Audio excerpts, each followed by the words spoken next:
അല്ലാഹു അക്ബർ. ലാ ഇലാഹ ഇല്ലല്ലാഹു അല്ലാഹു അക്ബർ.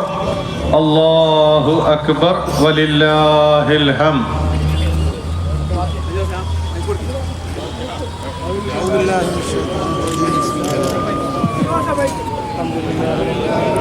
الفاتحة.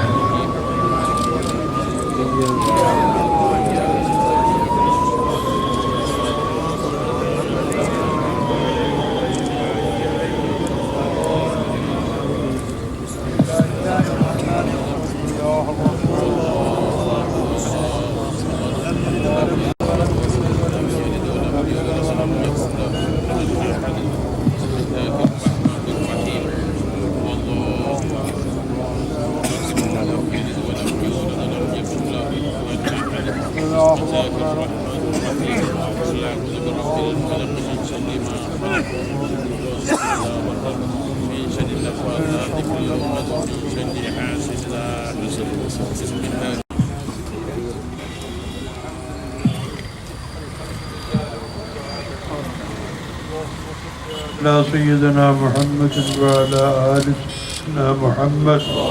اللهم إنا نسألك بحق الفاتحة المعظمة واستمع عنا وصانا بالدعاء فقضها يا قاضي الحاجات. ربنا تقبل منا دعاءنا ولا تردنا خائبين بمحض فضلك يا أرحم الراحمين.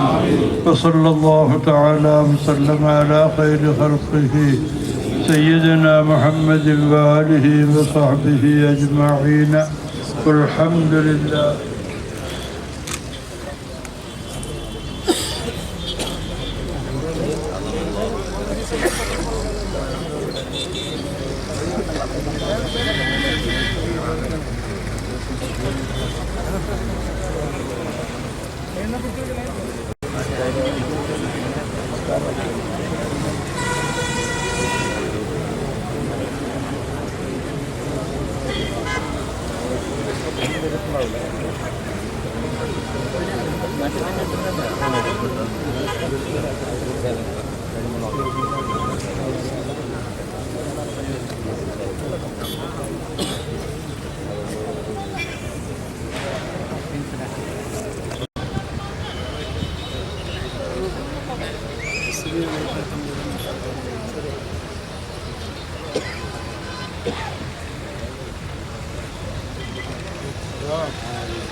ശ്രദ്ധിക്കുക.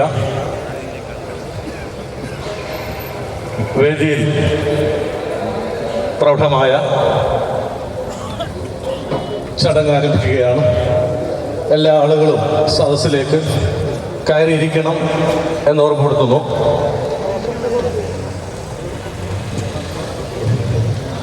ഉലമ സമ്മേളനത്തോടനുബന്ധമായി ഇപ്പോൾ വേദിയിൽ നടക്കുന്നത് സാംസ്കാരിക സമ്മേളനമാണ്. സാംസ്കാരിക സമ്മേളനം ആരംഭിക്കുകയാണ്. ഉന്നതരായ ജനപ്രതിനിധികളും പണ്ഡിതന്മാരും ആലിമീങ്ങളും പങ്കെടുക്കുന്ന മഹത്തായ സാംസ്കാരിക സമ്മേളനം വേദിയിൽ ഉടനെ ആരംഭിക്കുന്നു.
والصلاة والسلام على رسول المرسلين وعلى آله وصحبه أجمعين.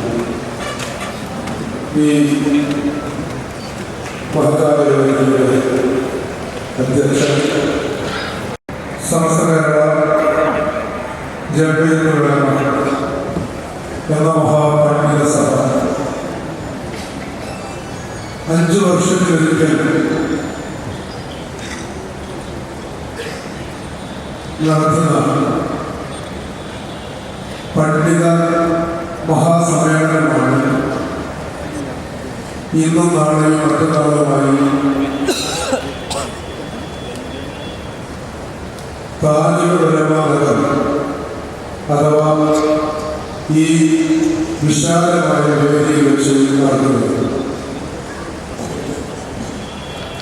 ആ മഹത്തായ സമ്മേളനത്തിന് തുടക്കം കുറിച്ചുകൊണ്ടുള്ള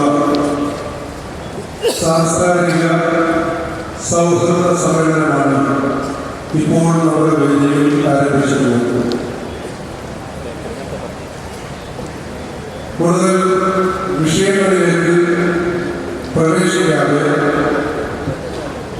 കർത്തവ്യത്തിലേക്ക് പ്രവേശിക്കുകയാണ് അഭികാമ്യമെന്ന് സമയത്തിന്റെ ദൗർബല്യം കൊണ്ട് മനസ്സിലാക്കുന്നത്.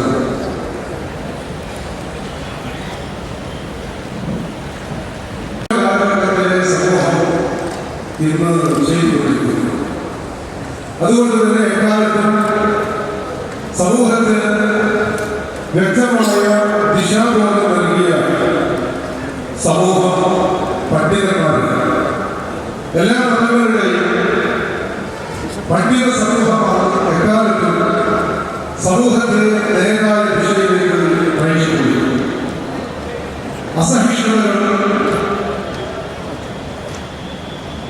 അതുപോലെ വ്യത്യസ്തമായ വീക്ഷണങ്ങളുമൊക്കെ ഉള്ള ഈ വ്യത്യസ്തമായ വീക്ഷണങ്ങളിൽ നിന്നുകൊണ്ട് തന്നെ അസഹിഷ്ണുതകൾ ഒഴിവാക്കി പൂർവ്വസൂര്യൻ കാണിച്ചു തന്ന സ്നേഹത്തിലൂടെയും ഐക്യത്തിലൂടെയും ഒരുപാട് സംസ്കാരങ്ങളുടെ കൂടിച്ചേരലുകളുടെ ആ ഒരു ഒറ്റവാക്കിലാണ് സ്വാഗതം. ഈ മഹത്തായ സാംസ്കാരിക സമ്മേളനത്തിൽ പ്രഭാഷണം നടത്തുന്ന ആനന്ദ ലീലാകൃഷ്ണൻ അദ്ദേഹത്തെ വേദിയിലേക്ക് ഹാജരായി ഞാൻ സ്വാഗതം ചെയ്യുന്നു. ഈ മഹത്തായ വേദിയിൽ സംബന്ധിക്കുന്ന ഡെപ്യൂട്ടി മേയർ വർഗീസ് കണ്ണുകുളത്തി, അതുപോലെ professor P Chandrasekharan Thiruvambadi Devaswom president, അതുപോലെ പാറമേക്കാവ് ദേവസ്വം പ്രസിഡന്റ് കെ സതീഷ് മേനോൻ, ബഹുമാന്യനായ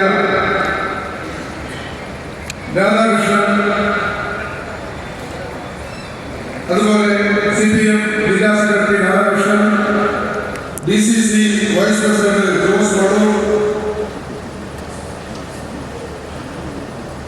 മുസ്ലിം ലീഗിന്റെ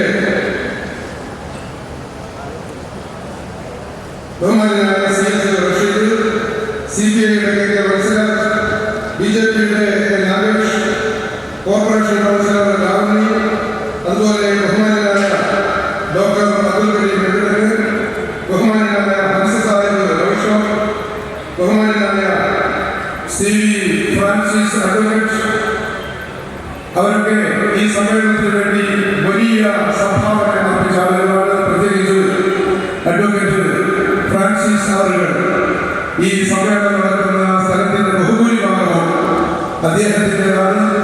അദ്ദേഹം വളരെ സന്തോഷത്തോടുകൂടി കാന്തപുരത്തിന്റെ നേതൃത്വത്തിലുള്ള ഒരു സമ്മേളനം നടത്തുവാൻ വേദി ഒരുക്കി തരുന്നതിൽ എനിക്ക് വളരെയേറെ സന്തോഷമുണ്ടെന്ന് പറഞ്ഞുകൊണ്ട് മുന്നോട്ട് അതിനാവശ്യമായ എല്ലാ സൗകര്യങ്ങളും ചെയ്തു. അതുപോലെ ബഹുമാനായ ഹംസ സാഹിബിന്റെ സ്ഥലം ഈ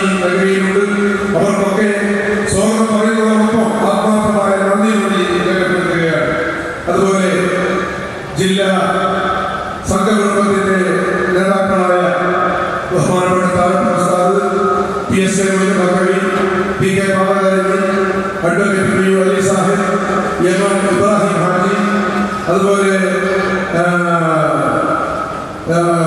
സൈഫുദ്ദീൻ തുടങ്ങി സംഘകുടുംബത്തിന്റെ നേതാക്കളായ ബഹുമാനപ്പെട്ട പാലപ്പള്ളി, സുധീർ സഖാഫി തുടങ്ങി മുഴുവൻ ജില്ലാ സംഘകുടുംബത്തിന്റെ നേതാക്കൾക്കും സ്റ്റേറ്റ് നേതാക്കൾക്കും ഈ മഹത്തായ വേദിയിൽ പങ്കെടുക്കുന്ന മുഴുവൻ ആളുകൾക്കും നമ്മുടെ പ്രവർത്തകർക്കും അതുപോലെ രാപ്പകലില്ലാതെ അവിശ്രമ പരിശ്രമം നടത്തിക്കൊണ്ടിരിക്കുന്ന നമ്മുടെ വളണ്ടിയർമാർക്കെല്ലാം ഹാർദവമായ സ്വാഗതം അറിയിച്ചുകൊണ്ട് ഈ മഹത്തായ വേദിയുടെ അധ്യക്ഷ സ്ഥാനത്തേക്ക് മഹാനായ സുൽത്താനുകളുടെ ഉസ്താദിനെ ഹാർദവമായി ക്ഷണിച്ചുകൊണ്ട് വാക്കുകൾക്ക് വിടാം.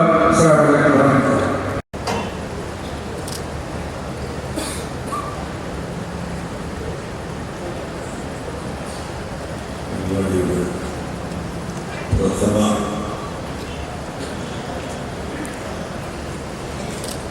ഭാഗമായ സാംസ്കാരിക സമ്മേളനം ഔപചാരികമായി ഉദ്ഘാടനം ചെയ്തതിന് ബഹുമാനപ്പെട്ട സ്ഥലം MP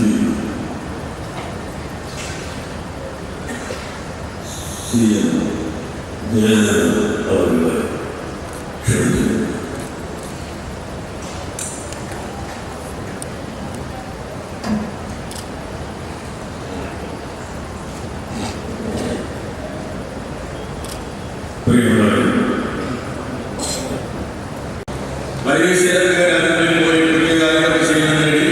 ഇന്ത്യക്ക് നേരെ വെല്ലുവിളി ഉയർത്തുന്ന ഭീകര പ്രസ്ഥാനങ്ങളെ, തീവ്രവാദ പ്രസ്ഥാനങ്ങളെ ഒഴിവാക്കാൻ നിർത്താം. അതോടൊപ്പം തന്നെ ഈ സമർത്ഥമായി ഈ ആശയങ്ങൾ എനിക്ക് ഉറപ്പുകാരിൽ പറയാൻ ഈ ആശയങ്ങൾ കുറെ കൂടി സമർത്ഥമായി വിശദീകരിക്കുന്നതിനാണ് അദ്ദേഹം സംസാരിക്കുന്നത് സൂചിപ്പിക്കും എന്ന് ഞാൻ ആഗ്രഹിക്കുകയാണ്. ഞാൻ പറഞ്ഞു വന്നിട്ട് എടുത്തുകൊണ്ടുപോയി പ്രാഥമിക ചികിത്സകൾ നൽകിയ കുട്ടിയുടെ വീട് എവിടെയാണെന്ന് ചോദിച്ച വീട്ടിലുണ്ടാക്കി. കുട്ടിക്ക് യാതൊരു പ്രശ്നവും ഉണ്ടായിരുന്നില്ല. ഒരു തുകയിൽ പോയിട്ടുണ്ടെന്ന് മാത്രമാണ്. കുട്ടി വളരെ സന്തോഷത്തോടുകൂടിയാണ് തിരിച്ചുകൊണ്ടാണ് മാമനെ യാത്ര കഴിച്ചത്. കാരണം ഒരു പരാതിയും ആ കുട്ടിക്കുണ്ടായിരുന്നില്ല. ശേഷമാണ് ബീഹാറിലെ ആ കലാപം അവസാനിച്ചത്. ഇന്ത്യയുടെ വിവിധ പ്രദേശങ്ങളിൽ, ഉത്തർപ്രദേശിലായാലും ബീഹാറിലായാലും ഗുജറാത്തിലും മറ്റു വിശ്വാസങ്ങളിലേക്കൊന്നും പോകാതെ ഞാൻ അവസാനിപ്പിക്കുകയാണ്. ഇതിനെ ചെറുത്തു നിൽക്കാൻ അദ്ദേഹത്തോടൊപ്പം ഉണ്ടായിരുന്നത് കമ്മ്യൂണിസ്റ്റുകാരായ ചരിത്രകാരന്മാരും എഴുത്തുകാരന്മാരായിരുന്നു. അവരെഴുതിയ പുസ്തകങ്ങളാണ് പിന്നീട് ഇന്ത്യയുടെ ചരിത്രവും ഇന്ത്യയുടെ സാംസ്കാരിക ഗ്രന്ഥങ്ങളുമായിട്ട് മാറിയത്. അത് അംഗീകരിക്കാൻ ഞാൻ തയ്യാറല്ല. അതുകൊണ്ട് അത് മാറ്റി എഴുതിയതിലും യാതൊരു സംഖ്യക്കിടയില്ലാത്ത രൂപത്തിലാണ് ശ്രദ്ധിച്ചതിനായി പാലകത്തിൽ പറഞ്ഞത്. ഞാൻ വളരെ ശ്രദ്ധിച്ചു. കേരളത്തിൽ ഒരു പത്രവും വലിയ കാര്യമായിട്ട് നമ്മൾ കൂടിയിരുന്നു. അവിടെ ഇരിക്കുന്നുണ്ട് മാതൃഭൂമിയുടെ, മനോരമയുടെ, ദീപികയുടെ ഒക്കെ കെങ്കേമന്മാരായിട്ടുള്ള ജനപ്രതിനിധികൾ. നിങ്ങളെക്കാളൊക്കെ വലിയ ബിരുദമൊക്കെ എടുത്തവരാണ് അവിടെ ഗാലറിയിൽ ഇരിക്കുന്നത്. പക്ഷെ ഞാൻ പിറ്റേന്ന് പത്രം വായിച്ചപ്പോൾ അപ്പുറത്തെ മാധ്യമങ്ങൾക്ക് അവർ വലിയ പ്രാധാന്യം കൊടുത്തിട്ടുണ്ട്. എൻ്റെ അഭിപ്രായം പറയുകയാണ്, ഞാൻ അതൊന്നും വേണ്ട രൂപത്തിൽ മനസ്സിലാക്കാനുള്ള കഴിവുള്ളവരല്ല അവിടെ ഇരിക്കുന്നത് എന്നുള്ളതുണ്ട്. കാരണം ആ പറഞ്ഞതിന്റെ അർത്ഥം എന്താണെന്ന് പെട്ടെന്ന് മനസ്സിലാകുമല്ലോ. അവിടെ നിന്നുള്ള കാര്യമായിട്ടൊന്നും പ്രതിപാദിക്കുണ്ടായില്ല ഒരു പത്രത്തിന്. പക്ഷേ വളരെ അപകടകരമായ ഒരു സ്റ്റേറ്റ്മെന്റാണ് സ്മൃതി സുധീന്ദ്രനായി വസ്തുതയിൽ നടത്തി. ഞങ്ങൾ മാറ്റി എഴുതും, ചരിത്രം മാറ്റി എഴുതും. നിങ്ങളാതെ ചോദിക്കുകയാണ്. ഞങ്ങൾക്ക് വൻ ഭൂരിപക്ഷമുണ്ട് എന്ന് തെളിയിക്കുന്ന രൂപത്തിലുള്ള സംസാരങ്ങളാണ് ഉണ്ടായിരുന്നു. അതുകൊണ്ട് ഇന്നത്തെ സാഹചര്യം നമ്മുടെ ഭാരതത്തിലെ മഹത്തായ പാരമ്പര്യങ്ങളിൽ ഉൾക്കൊണ്ടുകൊണ്ട് തെറ്റുകളും പിഴവുകളും ഉണ്ടെങ്കിലും നമ്മുടെ ഉന്നതമായ സംസ്കാരം ഉയർത്തിപ്പിടിക്കാൻ നമ്മുടെ സാംസ്കാരിക ഗ്രന്ഥങ്ങൾ, നമ്മുടെ ചരിത്ര ഗ്രന്ഥങ്ങൾ, നാം ഇന്നുവരെ പിന്തുടർന്നു പോകുന്ന ഗ്രന്ഥങ്ങൾ ഉൾപ്പെടെ മാറ്റങ്ങൾ വരുത്തിക്കൊണ്ട് മറ്റൊരു സാംസ്കാരിക രീതിയിലേക്ക് നമ്മുടെ നാടിനെ നയിക്കാൻ വേണ്ടി നടത്തുന്ന ശ്രമങ്ങൾ ചെറിയ അപകടമല്ല ഈ രാജ്യത്തിൽ ഉണ്ടാകാൻ പോകുന്നത് എന്ന് ഞാൻ എടുത്തു പറയുകയാണ്. അതിനെ ചെറുക്കാൻ തീർച്ചയായിട്ടും നമ്മുടെ കേരളം പോലെയുള്ള സംസ്ഥാനങ്ങൾ ധാരാളം ഗ്രന്ഥങ്ങൾ ഇന്നുണ്ട്. അത് ഉപയോഗിക്കാൻ നമുക്ക് കഴിയണം എന്നുള്ളതാണ് പ്രശ്നം. സാംസ്കാരികത അതിനെ ഉയർത്തിക്കാണിക്കാനും അതിന്റെ അടിസ്ഥാനത്തിൽ മലയാളത്തിന്റെ മണ്ണിലുണ്ടായിട്ടുള്ള കഴിഞ്ഞകാല ചരിത്രകാരന്മാരെ എഴുത്തുകാരെയും സൂചിപ്പിക്കാനും നമ്മുടെ പുതിയ തലമുറയെ അത് ഉൾക്കൊള്ളാനും അതിൽ ആകർഷിക്കാനും ശ്രമിക്കുക എന്നുള്ളത് അതുമായി ബന്ധപ്പെട്ട മുഖ്യ വിഷയം. ഞാൻ ഈയിടെ ശ്രമിച്ചത് ഇപ്പോൾ നടന്ന IAS പരീക്ഷയിൽ ഈ കഴിഞ്ഞ ഡിസംബർ മാസത്തിൽ നടന്ന IAS പരീക്ഷയിൽ മലയാളം ഓപ്ഷൻ എടുത്ത കുട്ടികൾക്ക് വന്ന ഒരു ചെറിയ ചോദ്യം ഞാൻ പറയാം ഈ സന്ദർഭത്തിൽ. മലയപ്പുഴയുടെ മാടത്തിൻ മുറ്റത്ത് മഴ വന്ന നാളുകൾ വളർന്നു. നിങ്ങൾക്ക് കേട്ടുകയാണ് ഞാൻ കരുതല്ല. ഇതിന്റെ സന്ദർഭവും സാഹചര്യവും വിശദീകരിക്കും. അതാണ് ചോദ്യം. പരീക്ഷ എഴുതാൻ പോയ ചില കുട്ടികൾ എനിക്ക് പരിചയമുള്ള കുട്ടികളുണ്ടായിരുന്നു. എൻ്റെ വീട്ടിലെ കുട്ടികളുണ്ടായിരുന്നു. ഒരു പിടിയും അവർക്ക് കിട്ടിയത് ആരെഴുതിയതാണെന്നാണ് ചരിത്ര പശ്ചാത്തലം. കേരള സംസ്ഥാനത്ത് ജന്മി കുടിയാൻ കണ്ടം നടന്നിരുന്ന കാലഘട്ടത്തിലെ കഥയാണ് ചങ്ങമ്പുഴ എഴുതുന്നത്. പുലയന് വളർത്തിയെടുത്ത വാഴയിൽ നിന്ന് വാഴ കുറച്ച് മുൻപ് വന്ന ഘട്ടത്തിൽ അതിൻ്റെ ബലം കെട്ടിക്കൊണ്ടുപോകുന്ന ജന്മിയുടെ ജോലിക്ക അന്ന് നിലനിന്നിരുന്ന ഒരു സംസ്കാരത്തിൻ്റെ കൂടി ഭാഗമാണ്. സംസ്കാരത്തിന് സമ്പദ്ഘടനയുമായി വലിയ ചിന്തമാണ്. ഇന്ത്യയിൽ ഇന്ന് നിലനിൽക്കുന്ന സമ്പദ്ഘടന യാതൊരു സംശയമില്ല, എല്ലാവർക്കും അറിയാം. കുത്തക മുതലാളിത്തത്തിൻ്റെതായിട്ടുള്ള ഒരു സമ്പദ്ഘടന. നമ്മുടെ ഏത് മേഖലയിൽ എടുത്തു നോക്കിയാലും മേഖലകളിലെല്ലാം തന്നെ അത്തരം കുത്തക മുതലാളിമാർ എന്ന് പറഞ്ഞാൽ അവരുടെ കമ്പനികൾ ടാറ്റ, ബിർള, ഡാൽമിയ, ബോയിംഗ്, അരവിന്ദ്, മൊത്തല, ഗോദ്രേജ്, വൽച്ചന്ദ്, ബജാജ്, ഹിന്ദുജ, അംബാനി അങ്ങനെ തുടങ്ങിയ വൻകിട കുത്തക കമ്പനികൾ അവരുടെ നിയന്ത്രണത്തിലാണ് നമ്മുടെ സമ്പദ്ഘടന എന്ന് നിലകൊള്ളുന്നത്. സ്വാഭാവികമായും അവരുടെ നിയന്ത്രണത്തിൽ നിലകൊള്ളുന്ന ഒരു സമ്പദ്ഘടനയിൽ വളർന്നു വരുന്ന സംസ്കാരം അതിനനുസൃതമായ സംസ്കാരങ്ങൾ. ഫാസിസ്റ്റ് സംസ്കാരത്തിനെതിരായുള്ള പോരാട്ടം കേരളം സാമുദായികമായ മതപരമായ ചില ചടങ്ങുകളല്ല, അത് സാമ്പത്തികമായ കുത്തക മുതലാളിത്തത്തിനെതിരായിട്ടുള്ള ഒരു കൂടിയുള്ള സമരമാണ്. സംസ്കാരത്തെ സാമ്പത്തിക ഘടനയിൽ നിന്നോ സാമ്പത്തിക ഘടനയെ സാംസ്കാരികത്തിൽ നിന്നോ മാറ്റി നിർത്താൻ കഴിയില്ല. അതുകൊണ്ട് മുതലാളിത്ത സമ്പദ് വ്യവസ്ഥയെ ശക്തിപ്പെടുത്തിക്കൊണ്ട് നമ്മുടെ രാജ്യത്ത് പതുക്കെ കുത്തക മുതലാളിത്തവും ഫാസിസവും തലപൊക്കുമ്പോൾ അതിനെതിരായിട്ടുള്ള ചെറുത്തുനിൽപ്പ് എല്ലാ അതിർത്തികളും ലംഘിച്ചുകൊണ്ടുള്ള കൂട്ടുചേരലായിരിക്കണം, മനസ്സിലുണ്ടായിരിക്കണം. ഇത് കേവലം ഒരു രാഷ്ട്രീയക്കാരൻ്റെ കോമാളി വേഷം കെട്ടലല്ല. ഇത് ഫാസിസം എന്ന് പറയുന്നത് മുതലാളിത്തത്തിന്റെ ഏറ്റവും ക്രൂരവും നിഷ്ഠുരവുമായ മുഖം കൂടിയാണ് എന്ന് മനസ്സിലാക്കിക്കൊണ്ട് വേണം ഫാസിസത്തെ നേരിടാൻ എന്നതാണ് ഈ സന്ദർഭത്തിൽ എനിക്ക് സൂചിപ്പിക്കാനുള്ളത്. ഇപ്പോൾ തന്നെ അല്പം ദീർഘിച്ചു പോയി ക്ഷമിക്കണം. ഉദ്ഘാടനം ചെയ്തതായിട്ട് അറിയിക്കുന്നു. ഞാൻ അതിനെ പറഞ്ഞ ആദ്യമായിട്ടാണ് ഇത്തരം ഒരു സമ്മേളനത്തിൽ ഒന്ന് സംസാരിക്കുന്നത്. ധാരാളം കാഴ്ചപ്പാടുകളുടെ രോഗം തെറ്റുകളൊക്കെ കണ്ടെത്താൻ നിങ്ങൾ ക്ഷമിക്കും എന്നുള്ള വിശ്വാസത്തോടുകൂടി ഉദ്ഘാടനം ചെയ്തതായിട്ട് അറിയിച്ചുകൊണ്ട് നിർത്തുന്നു. നമസ്കാരം.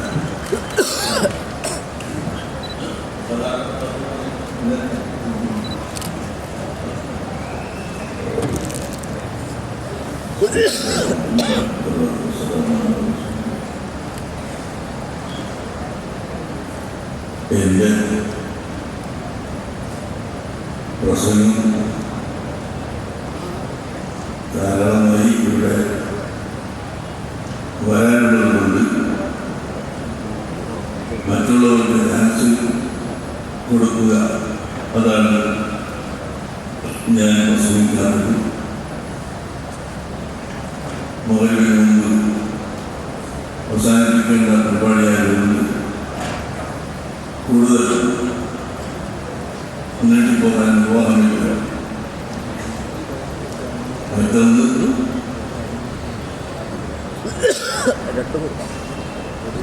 ഇതുവരെ പറഞ്ഞതിൻ്റെ അർത്ഥം ഇന്ത്യ രാജ്യത്ത് എല്ലാ ജാതിയും മതവും ഉണ്ട്, വിവിധ വിശ്വാസങ്ങളുണ്ട്, വിവിധ കർമ്മങ്ങളുണ്ട്. അതെല്ലാം അതിൻ്റെതായ പാർട്ടികൾ ആദരണീയനായ അധ്യക്ഷൻ, സമസ്ത കേരള മുസ്ലിം ജമാഅത്തിന്റെ സമാരാധ്യനായ നേതാവ്, എനിക്ക് വ്യക്തിപരമായി വളരെയേറെ ആദരവും ബഹുമാനവുമുള്ള അബൂബക്കർ മുസ്ലിയാർ ഉസ്താദ് ഈ സമ്മേളനം വളരെ ശുദ്ധാത്മക്കളും മുഖത്ത് തന്നെ വെളിച്ചമുള്ളവരായ ആളുകൾ കണ്ടിട്ടുണ്ട്. ഈ ഉലമാക്കളെ ദർശന മാത്രയിൽ നമുക്ക് സന്തോഷം തരുന്ന, പ്രസാദം തരുന്ന പാണ്ഡിത്യം, ജ്ഞാനം കൊണ്ട് കാലുഷ്യമേ ഇല്ലാതായി തരുന്നു. ജ്ഞാനത്തിന്റെ വെളിച്ചം കൊണ്ട് ഒരു തരത്തിലുള്ള സ്പർദ്ധയോ വിരോധമോ കാലുഷ്യമോ ഇല്ലാത്ത പ്രസാദമുള്ള മനുഷ്യർ അവരൊക്കെയാണ് 14 നൂറ്റാണ്ട് ഏതാണ്ട് പ്രവാചകന്റെ കാലത്ത് തന്നെ ഇസ്ലാം കേരളത്തിൽ വന്നിട്ടുണ്ട്. അവസാനത്തെ പെരുമാൾ ഇസ്ലാം മതം സ്വീകരിച്ച് 728 പക്കത്ത് പോയത് കേരള ചരിത്രത്തിന്റെ ഭാഗമാണ്. ഞാൻ ഒമാനിൽ ചെന്നപ്പോൾ സലാല എന്ന സ്ഥലത്ത് ആ പെരുമാളുടെ ശവകുടീരം ഇപ്പോൾ അത് സൂക്ഷിച്ചിട്ടുണ്ട്. ഞാൻ പറയുന്നതൊക്കെ ചരിത്രത്തിന്റെ ഭാഗമാണ്. 1400 കൊല്ലം മുമ്പ് തന്നെ വിശേഷിച്ച് ഈ ഒരു ബലത്തിൽ കൊടുങ്ങല്ലൂർ തൊട്ട് പൊന്നാനി വരെയുള്ള പ്രദേശം, കൊടുങ്ങല്ലൂരിൽ ചേരമാൻ മസ്ജിദ് ഉണ്ട്. ഇങ്ങനെ വന്നാൽ പൊന്നാനി വരെയുള്ള പ്രദേശങ്ങളിൽ ഇതിന്റെ സംസ്കാരം ഈ തീരപ്രദേശത്തിന് അങ്ങനെ പ്രാധാന്യമുണ്ട്. എത്രയോ സംസ്കാരത്തിന്റെ സമന്വയത്തിന്റെ അടയാളങ്ങളാണ് ഇതൊക്കെ. വെളിച്ചപ്പാടായിട്ട് വാവലും അയ്യപ്പനും വാവലും കൂടി തോളിൽ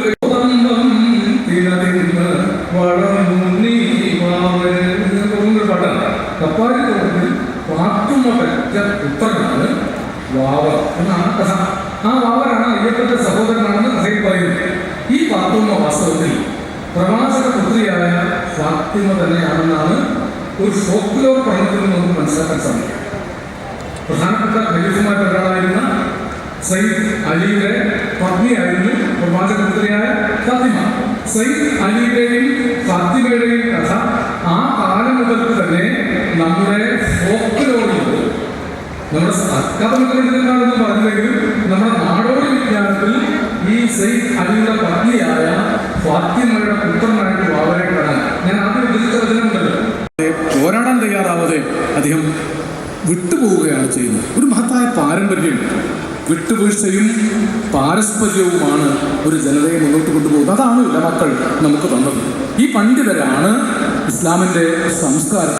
പശ്ചിമ തീരത്ത് ആക്രമണങ്ങൾ നടത്തുകയും മുസ്ലിം പെൺകുട്ടികളെ പിടിച്ചുകൊണ്ടുപോയി ബലാത്കാരം ചെയ്തിട്ട് അടലെ പോർച്ചുഗീസ് പടയാളികൾ പൊന്നാനി തീരത്ത് നിന്ന് പിടിച്ചുകൊണ്ടുപോയി എന്ന് വാർത്ത കേട്ട് കല്യാണത്തിന്റെ തലേ ദിവസം ആ പണ്ഡിതൻ വീറോടുകൂടി ഒരു ഇങ്ങനെ തൊപ്പി വെച്ചും തലയെക്കെട്ട് കെട്ടിയും അഭിമാനത്തോടു കൂടി നടക്കാവുന്ന ഒരു അന്തരീക്ഷം സൃഷ്ടിച്ചതിൽ ഏകകാലം വേദം കേൾക്കുന്ന ശൂദ്രന്റെ ചെവിയിൽ ഈയം മുറുക്കി ഒഴിക്കണം.